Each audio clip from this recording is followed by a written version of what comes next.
Okay, children, now we will take a look at a few extra questions of the chapter of motion of physics. एक पहला question है, a particle moves along a semicircular path of radius r in time t with a constant speed for the particle, and आपको they have asked you to find out four things. सबसे पहले suppose इस तरह से आपको figure और ये semi circle है, ठीक है, और रेडियस कैपिटल आर आपको दिया हुआ है. आपको बोला फर्स्ट है डिस्टेंस ट्रैवल्ड, तो बेसिकली आपको ये डिस्टेंस निकालना है. फॉर्मूला आपको मालूम है क्या होगा, ये सर्कल होता है और ये सेमी सर्कल यानी आधा सर्कल है, तो डिस्टेंस आपको मालूम है क्या होता है बेसिकली, तो वो आपको निकालना है. ये जो पेरीमीटर का जो भी फॉर्मूला होता है सर्कल का, उसका हाफ आपको करना होगा सर्कमफ्रेंस का, और रेडियस भी उसने आपको दिया है. सेकंड क्वेश्चन है डिस्प्लेसमेंट. डिस्प्लेसमेंट अगर आपको निकालना है तो बेसिकली आपको ये निकालना है, तो अगेन आपको मालूम है क्या होगा डिस्प्लेसमेंट इस क्वेश्चन में, तो अकॉर्डिंगली आप लिखेंगे. थर्ड क्वेश्चन है स्पीड निकालने को बोला है. स्पीड का फॉर्मूला आपको मालूम है, distance upon time.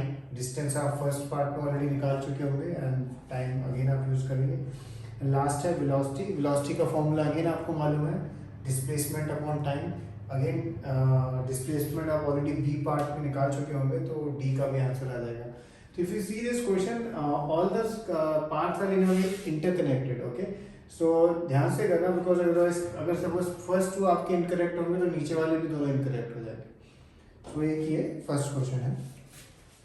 Second question है, a person travels along a straight road for the first half length with a velocity v1, the second half length with a velocity v2. What is the average velocity of the person? Average velocity आपको मालूम है, उसका formula है total distance upon total time taken. अब वो कहता है यहाँ पे a person travels along a straight road for the first half length of the journey with a velocity v1. Suppose total distance अगर मैं बोलता हूँ है कैपिटल डी, तो फर्स्ट हाफ यानी कितना डिस्टेंस हुआ, d बाय 2. और ये d बाय 2 डिस्टेंस जो है वो कितनी स्पीड से करता है, लिखा है उसमें v1 में लिखा है. तो अगर मुझे t1 लिखना है तो t जो first half of the journey वो time, speed is equal to distance upon time, तो time is equal to distance upon speed, so d by 2 upon v1. और जैसे मैंने आप लोग को बताया है, ये ऊपर वाला ऐसे ही रहता है, नीचे वाला हम इन्वर्ट कर देते हैं. तो ये आपका बना t1 टाइम. सिमिलरली क्या कहता है वो, and the second half length with the velocity v2. जो सेकेंड हाफ है यानी t2 में, अब पहले फर्स्ट हाफ यानी आधा डिस्टेंस, सेकंड के लिए भी t1 जब निकालेंगे तो डिस्टेंस अपॉन स्पीड, और स्पीड अब कितना है v2 है, तो d बाय 2 अपॉन v2. और इसको लिखने के लिए मैं यहाँ नीचे ऐसे 1 लिखता हूँ, जिससे जो ऊपर वाला एज इट इज रखना होता है और नीचे वाला इन्वर्ट कर देते हैं. तो ये बना, आपको ये t1 और t2 मिल गया, बेसिकली t1 और t2 मिल गया. अब जैसे आपको मालूम है फॉर्मूला एवरेज वेलोसिटी का क्या होता है, total distance upon total time. Total distance कितना हमने लिखा हुआ है d, एंड टोटल टाइम क्या t1 प्लस t2. और t1 की वैल्यू ये लिखी है, t2 की वैल्यू ये लिखी है. अब इसको लिख के यहाँ पे एंड हल्का सा आपको एलसीएम वगैरह लेना होगा, और लेने के बाद उसको फिनिश करने का ट्राई कीजिएगा. एक चीज मैं आपको अगेन एक्सप्लेन कर रहा हूँ. सपोज 7/2 अपॉन 10 है, ठीक है, 7/2 अपॉन 10. तो इस कैलकुलेशन कैसे फिनिश करते हैं, ऊपर वाले को कुछ नहीं करना है, ऐसे ही रखते हैं, और नीचे वाला जो होता है से इसको 10/1 लेगा, इसको इन्वर्ट कर देते हैं, तो ये क्या बन जाता है 1/10. सपोज ऐसा होता 7/2 अपॉन 5/3, तो इसको कैसे कैलकुलेट करते हैं, जो ऊपर लिखा होता है उसको टच नहीं करना, वो 7/2 ही रहेगा, नीचे वाला इन्वर्ट तो 3/5. ठीक है, ये कोई भी मैथ्स के सब हो, कोई भी साइंस के सब हो, सब में ये चीज वैलिड है, इट इज यूनिवर्सल. ओके, अब हम एक क्वेश्चन और देखेंगे.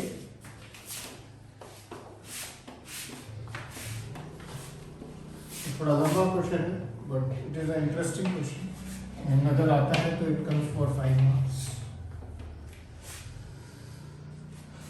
क्वेश्चन है, a motor car starts from rest and accelerates uniformly for 10 seconds to a velocity of 30 meters per second.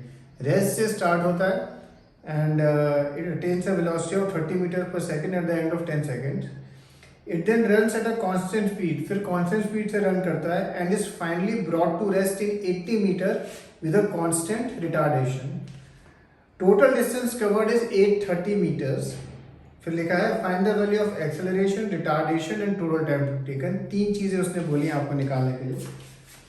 1 second के लिए हल्का सा इसका थोड़ा फिगर बनाने का अगर हम ट्राई करें, थोड़ा बहुत बनता है। इसमें लिखा है a car starts from rest and accelerates uniformly for 10 seconds to a velocity of 30 metres per second.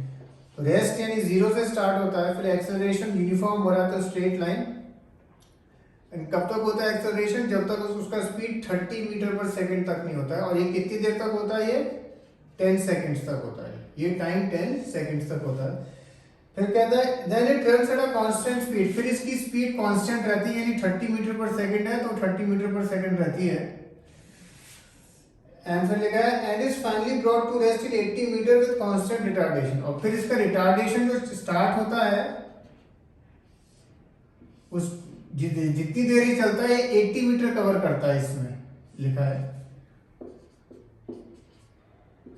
जो रिटार्डेशन का पीरियड है इसमें जो डिस्टेंस वो कवर करता है, लिखा है आपको दिया है उसने 80 मीटर। ये जो रिटार्डेशन में डिस्टेंस चलता है। क्वेश्चन है, पहली चीज तो उसने टोटल डिस्टेंस दिया है, टोटल डिस्टेंस दिया उसने 830 मीटर।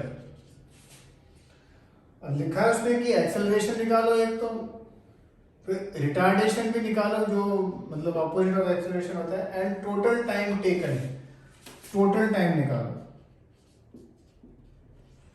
टोटल टाइम टेकन तो बेसिकली यहां से यहां तक तो 10 सेकंड है, ये टाइम निकालने को बोल रहा है और ये टाइम भी निकालने को वो बोल रहा है। इस क्वेश्चन में काफी कंपोनेंट्स है। सबसे पहला जो एक कंपोनेंट जो हम कुछ इजीली सबसे फास्ट हम निकाल सकते हैं वो है एक्सेलरेशन का। ऑब्वियसली एक्सेलरेशन बहुत इजीली निकलेगा बिकॉज वो O to A में हो रहा है, एंड एक्सेलरेशन का फॉर्मूला आपको मालूम है, A is equal to V minus U upon T। U भी है आपके पास, फाइनल वेलोसिटी भी है, T भी है, तो एक्सेलरेशन तो आपका 1 सेकंड में निकल जाएगा। ठीक है, अब एक्सेलरेशन निकल चुका है आपका। अच्छा एक चीज है, इसमें ये टोटल डिस्टेंस दिया है 830 मीटर, पूरा O to C total distance है 830 मीटर, और उसमें जो 80 मीटर है वो इतना B to C में जाने में होता है। तो ये जो डिस्टेंस है वो अगर हम निकालना चाहें, सबसे पहले डिस्टेंस के 3 कंपोनेंट होंगे, S1, S2 और S3।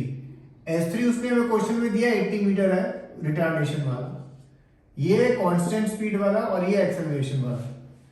अब हम ये 80 दिया है और ये टोटल आपको दिया हुआ 830, तो अगर हम 830 में से 80 माइनस करें तो आपको मिल जाएगा कि S1 प्लस S2 डिस्टेंस कितना है हमारा, S1 प्लस S2 डिस्टेंस कितना है।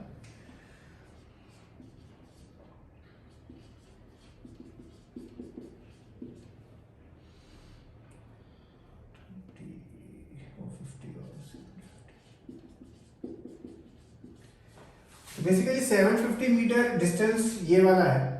तो इसमें अब अगर आप एक चीज देखो, आपको अगर याद हो area under the graph gives us distance travelled, तो अगर आपको O to A में कितना डिस्टेंस ट्रैवल किया वो अगर निकालना तो वो बहुत इजी है।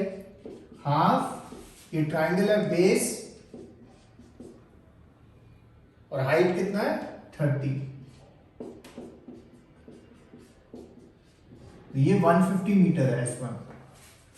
आप चाहे फॉर्मूला से भी हो जाएगा ये डिस्टेंस, जो हमारे दो फॉर्मूले हैं, S equal to UT plus half AT square या V square minus U square equal to 2S, दोनों में से जिसका भी डेटा हो आपके पास उसमें से फॉर्मूला यूज करके भी आपका ये आंसर आएगा।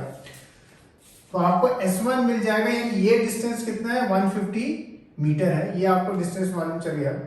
अब अगर आप देखो S1 हमारे पास आ गया 150, इसमें से माइनस करेंगे तो क्या बचा 600 मीटर। अब ये जो S2 है ये बेसिकली है डिस्टेंस जो उसने ट्रैवल किया है ए टू बी में, पर ये कितनी देर में ट्रैवल किया वो हमको नहीं मालूम है। अगर हमें वो निकालना है तो हम बहुत इजीली निकाल सकते हैं, क्योंकि डिस्टेंस हमको मालूम है 600 मीटर है और स्पीड उसकी मालूम है हमें 30 मीटर्स पर सेकेंड है। तो अगर हमें स्पीड इज इक्वल टू, आपको मालूम है distance by time, so time होता है distance by speed, 600 upon 30 metres per second, तो ये आएगा 20 सेकेंड। तो ये पहला 10 सेकेंड चला, दूसरा 20 सेकेंड चला। अब लास्ट हमें जो एक निकालना है भाई ये रिटार्डेशन कितनी देर चला है, कितनी देर तक था। अब फिलहाल B2C मोशन के लिए जो चीजें हमारे पास है वो क्या है, देखो u आपके पास है 30 मीटर्स पर सेकेंड, v आपके पास है 0, क्योंकि फाइनल वेलोसिटी 0 होता है, टाइम आपके पास नहीं है तो मैं क्वेश्चन मार्क लिख रहा हूं, और आपके पास क्या है s है, क्योंकि s उसने बोला 80 मीटर चलता है वो रिटार्डेशन।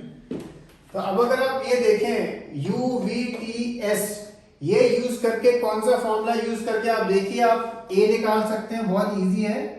और जब a आ जाएगा तो ये पोर्शन के लिए आप t भी निकाल सकते हैं क्या हो, और जब वो t आ जाएगा तो क्वेश्चन में पूछा टोटल टाइम, तो ये टाइम ऑलरेडी निकल चुका है, जो डीसी का भी टाइम है वो भी आप निकाल देंगे जब आप ये पार्ट करेंगे, तो आपका टोटल टाइम भी आ जाएगा। And okay, so finish till here, cheers.